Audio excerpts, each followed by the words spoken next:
ये कर्कश वाणी का प्रयोग कभी न करो। आज आप लोगों को संकल्प करना है, कुछ एक दो को देना है प्रभु को कि प्रभु आज से ये जो इतनी खामियां मुझे नजर आई है, भागवत शास्त्र की खामियां जो दिखाया है हमारे अंदर की, उसमें से ये खामी मैं दे रहा हूँ, ऐसा नहीं करूँगा। या जो भी मैं सुना हूँ, जो स्मरण आएगा वो मैं करने का प्रयास करूँ ना, प्रयास करूँगा ऐसा करने का, मन को एकाग्र करने का प्रयास करूँगा, क्रोध नहीं करूँगा। टेढ़ा लगता है तो कहेंगे कि ये कहता है कर्कश वाणी नहीं बोलेंगे। कर्कश वाणी ये क्रोध का ही एक पुत्री है। क्रोध आता है तो उठान, लड़ाई जानते हो लड़ाई कैसे का होता है? लड़ाई का तरीका ये है कि पहले जितना तुम पढ़े हो, दो आदमी में बहस होती है तो जितना पढ़े हो उस शब्द का इस्तेमाल करते हो, बढ़िया बढ़िया शब्द का। और बढ़िया बढ़िया ये स्टॉक शब्द का जब खत्म हो जाता है तो खराब का शब्द जीत पा जाते हैं ना। और खराब को शब्द जब खत्म हो जाते हैं स्टॉक तो हाथ पैर चलने लगता है। इसका मतलब है कि लड़ाई कर रहा है कि मतलब शाब्दिक क्षमता जो हो, शब्द कोश इसका घट गया है, अच्छा वाला कोश घट गया है, अब खराब का निकाल रहा है।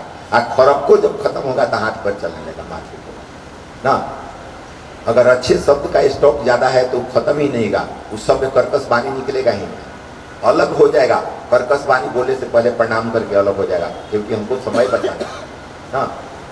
ऐसे करेंगे तो अभ्यास कर सकते हैं, ऐसी बात नहीं है, अभ्यास कर सकते हैं, प्रयास कर सकते हैं। सुंदर विषयों का उपभोग करने की शक्ति और सुविधा होने पर भी मन उनमें न जाने दे, वही सच्चा वैष्णव है।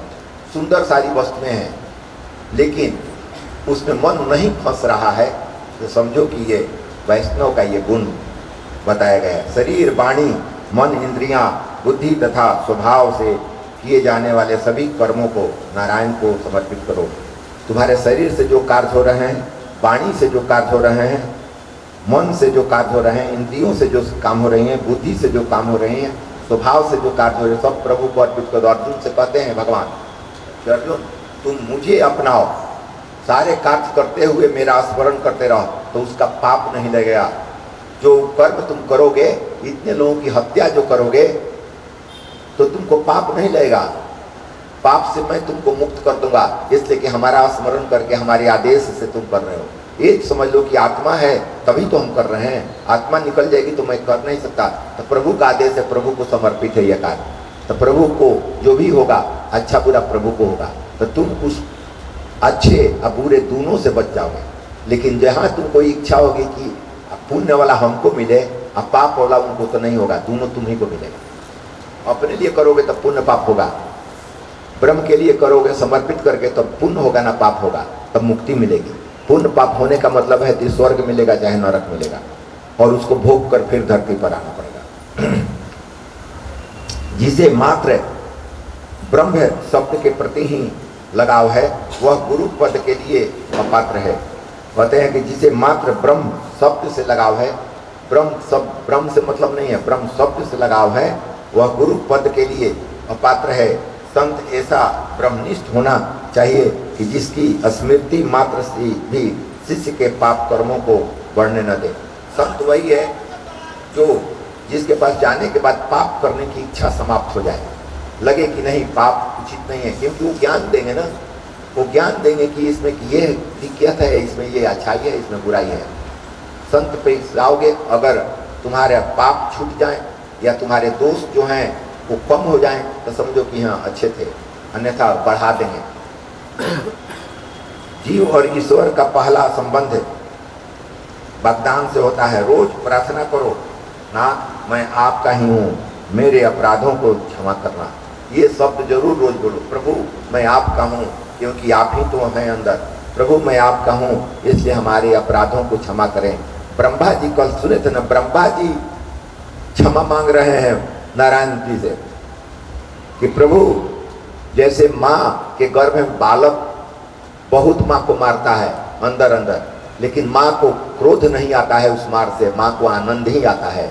उसी तरह हम तो आप ही से उत्पन्न हुए हैं, तो हमारे जो मार हैं, हमारी जो गलतियां, उससे आपको आनंद आना चाहिए, क्रोध नहीं होना चाहिए। तो ये उदाहरण दे के कह रहे हैं कि प्रभु हमको को भी क्षमा कर दीजिए। क्षमा प्रभु तो कर ही देंगे, लेकिन पहले मैं बोल चुका हूँ कि पहले ही कह दिए थे कि ये चतुरानंद तुम सृष्टि की रचना करो, लेकिन काल के किसी खंड में तुमको कर्तापन का अभिमान नहीं होगा। लेकिन अभिमान हो गया ना। ये श्लोक की व्याख्या कोई हजारों श्लोक दे के व्यास जी लिखे हैं यहाँ ना। हमारे आदि गुरु जो हैं ये कितना 18,000 श्लोक लिए हैं। 4 गो श्लोक पर 18,000 श्लोक। तो एक श्लोक का ब्रह्मा जी को उदाहरण देने के लिए उनको कई हजार श्लोक लिखना पड़ा होगा कि ब्रह्मा जी को फिर अभिमान हो गया था, जबकि ऊपर से बताए थे कि अभिमान मत करना। लेकिन अभिमान कैसे कैसे कहानी रच के और लिखा गया है कि उनको भी अभिमान हुआ तो फिर क्षमा मांगे। तो जब वो लोग क्षमा मांग रहे हैं तो हम लोग किस गली के हैं? तो ये कहा जा रहा है कि वो सारा देखते रहो, दृश्य सामने रखो।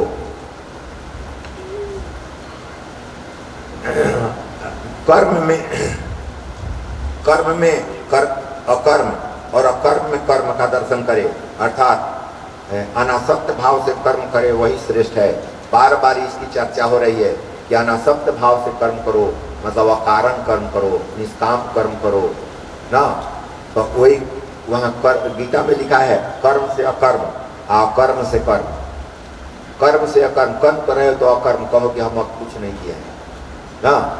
अकर्म किए हो तो प्रभु ने किया है, वो नहीं ऐसा विवेक से सोचो ना, वो निकल जाएंगे तो ही भी नहीं करेगा। तो झूठों के नो टिंग हाँक रहे हो कि हमने किए हैं। ये हाँकने से कोई मतलब नहीं है, इसलिए उनको तकलीफ होगी। करते हैं हम, कहता है कि हम किए तो किए तो जा भाड़ में, स्वर्ग में चाहे नरक में जा।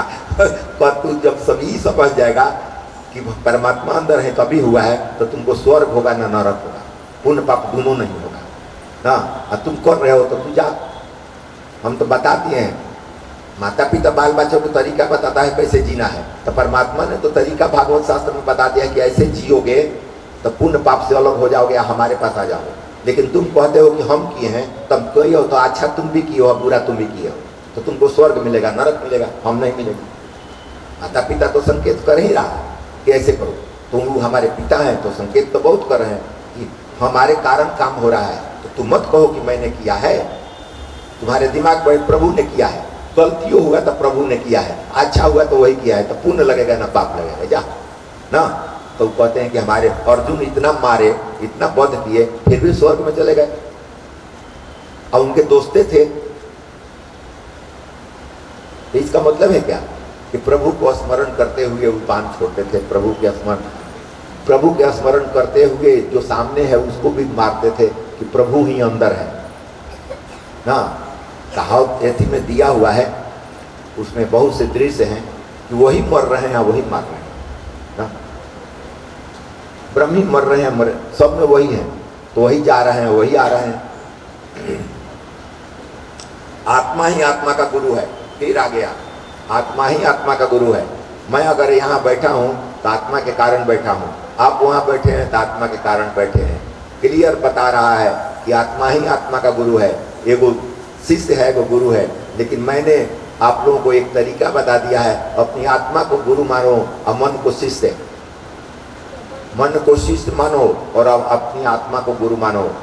अब गुरु के पास शिष्य को जाना चाहिए, तो रोज अपनी आत्मा के पास जाओ ना, अब भजन कीर्तन करो और उन्हीं के केंद्र बिंदु मान के गुरु जी का आदेश से ही करने का कर रहे हैं, गुरुदेव का आदेश से कर रहे हैं, खा रहे हैं उनके आदेश से और बांट रहे हैं उनके आदेश से, तो तुम मुक्त हो जाओगे। बड़ी सरल तरीका भागवत बता दी।